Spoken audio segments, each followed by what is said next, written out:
la primera teoría se llama teoría del doble campo giratorio, la cual, bueno, es una propuesta bastante interesante, bastante ingeniosa, que se basa en lo que es la matemática. Pues ya la matemática por ahí recurre a artificios en los cuales nos permiten asemejar algo a otra cosa semejante, y esa situación nos permite explicar básicamente por qué, o bien, incluso compararlo a algo que ya conocemos, que nos permite explicar, bueno, por qué el motor gira.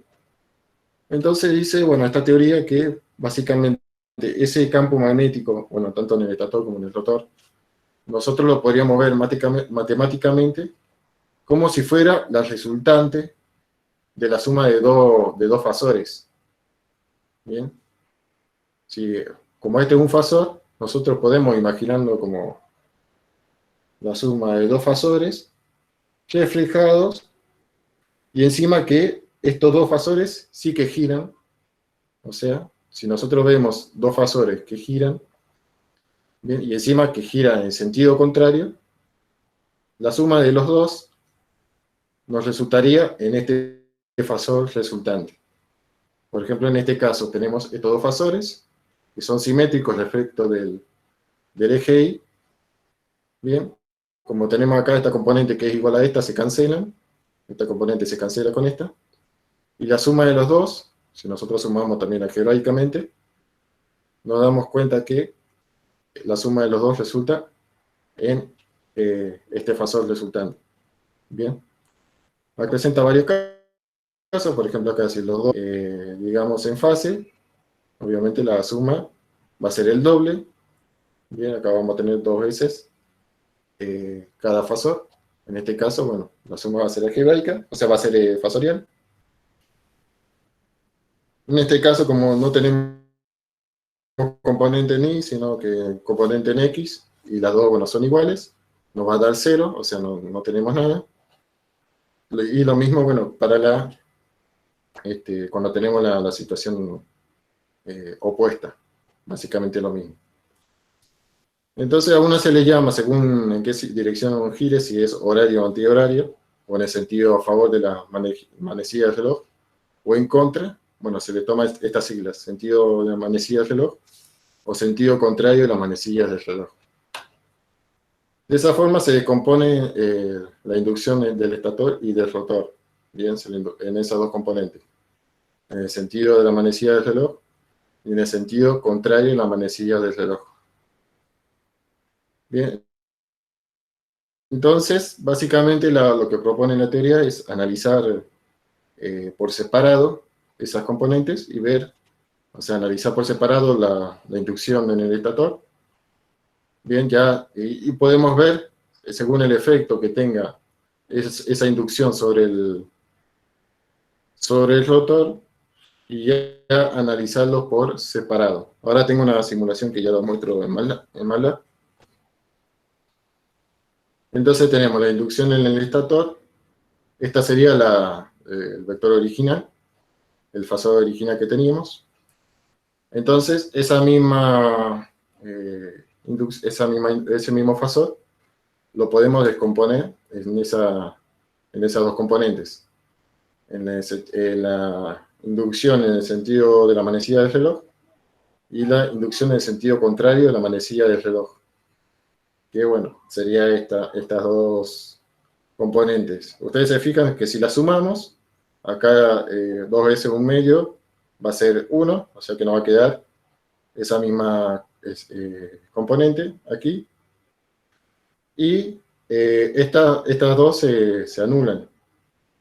Bien, entonces nos queda esta misma. Incluso, bueno, acá en vez de J tendría que ser I, pero no era. Bueno, entonces estas dos componentes se anulan. Bien, entonces nos queda lo que era la parte original, que justamente lo que se tiene que comprobar. ¿Van siguiendo? Sí, sí, Hasta ahí, está bueno. clarito. Perfecto. Ahí para que se vea más claro todavía, vamos a... Aquí está. ¿Se puede ver?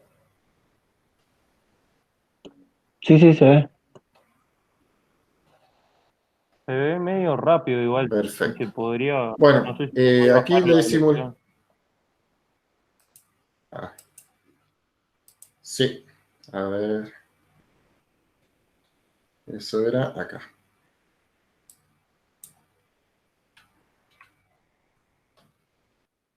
Ahí se paró. A ver ahora. ¿Ahí mejor? Sí, sí, sí, hay mucho.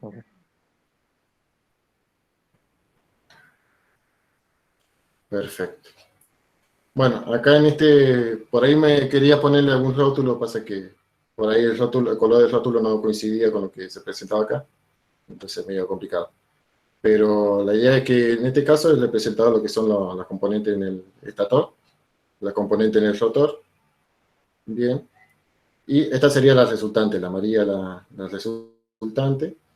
En este caso he representado cada una en este tercero como para que vean, bien, que básicamente están opuestas. En este caso, a ver qué es lo que he puesto. Perfecto. Acá le he puesto que sea sincrónico como para que lo muestre. O sea, los dos girarían a la misma velocidad. Si yo lo pusiera que fuera asincrónico,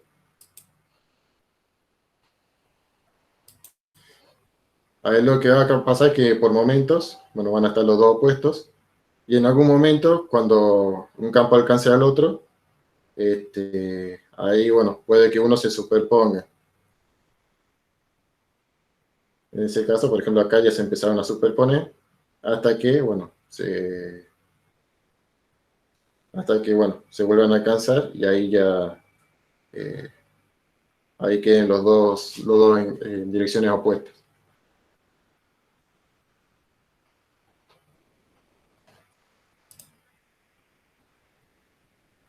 Este script lo podés Y compartir acá lo después. que se ve, por ejemplo, si nosotros seguimos el azul, dale, se los paso. Y en este caso, lo que ven, el azul, por ejemplo, gira, ahí se paró.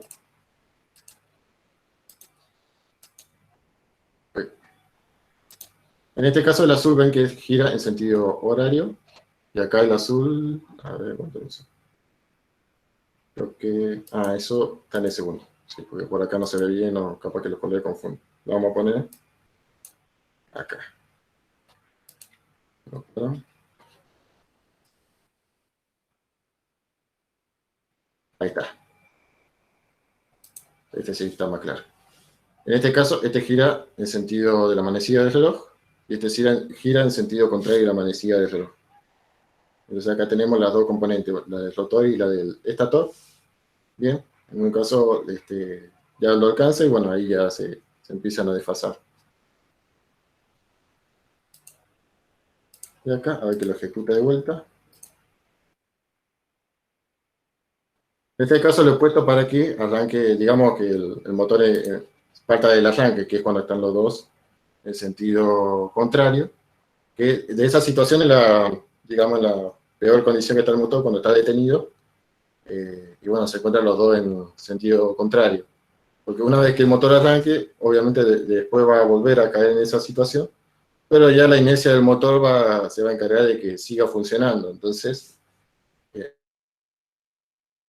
por ejemplo, acá viene que se encuentran los dos opuestos de vuelta, pero como el motor ya arrancó, ya venció esa inercia, antes la tenía que vencer, no tenía par y encima no tenía par de arranque, el motor no tenía forma de que funcione. En este caso ya el motor se encuentra funcionando eh, y ya la inercia misma, bueno, hace que el par siga funcionando.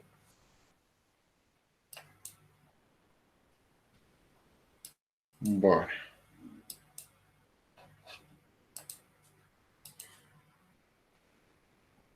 acá.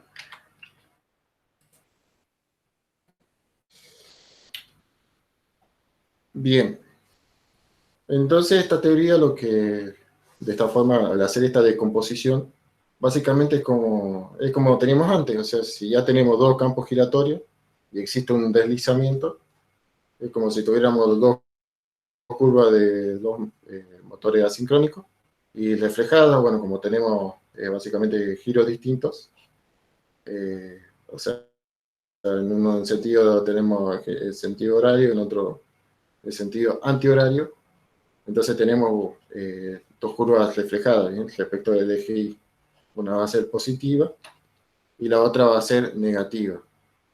Y como nosotros básicamente esto lo descomponemos, acá tenemos que hacer la suma fasorial, entonces nosotros podemos hacer, por superposición, podemos hacer también la suma de estos pares inducidos, ¿bien? Del par de cada uno, podemos hacer los dos la suma, y nos va a quedar básicamente la curva del motor, que va a ser esta.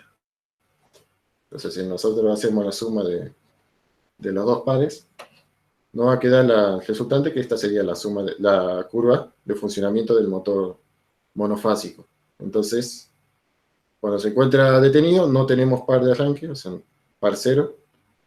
Por lo tanto, por sí mismo no puede arrancar el motor. Hay que recurrir a modificaciones bien de diseño del motor, o recurrir a algún dispositivo auxiliar de arranque para que, bueno, pueda salir de ese punto, llegar al punto de funcionamiento y, bueno, y ahí soltarlo, dejar que el motor siga funcionando.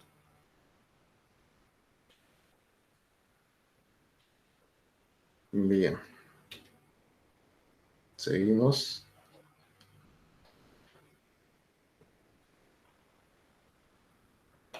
Bueno, entonces ambos campos, según esta teoría, ambos campos contribuyen a lo que es el campo total. En este caso lo que hemos hecho es analizarlo en forma separada y después sumar los efectos. Por ahí, bueno, eso quizás no es exacto, porque por ahí no se considera el efecto superpuesto, o sea, es como que estamos sumando los efectos, aplicando básicamente el principio de superposición, y por ahí, bueno, el libro indica que eso no es del todo exacto, pero bueno, bastante aproximado.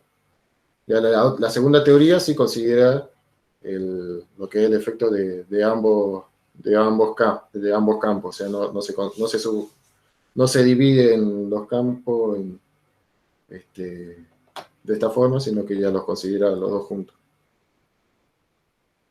Y en este caso,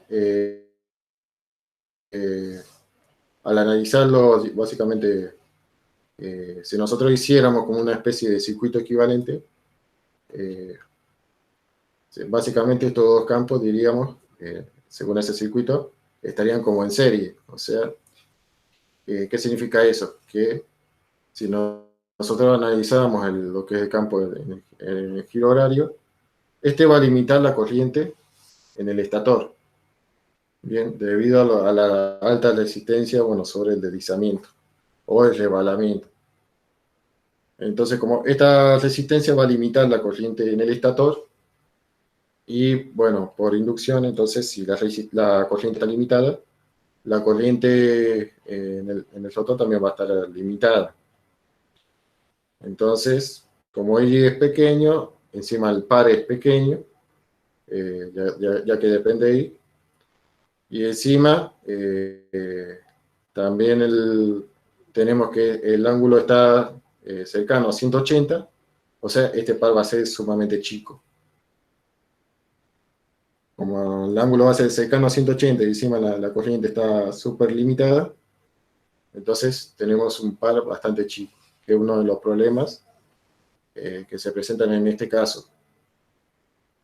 Por lo tanto, bueno, hay que recurrir a otras formas para que el motor funcione, sobre todo en lo que es el arranque.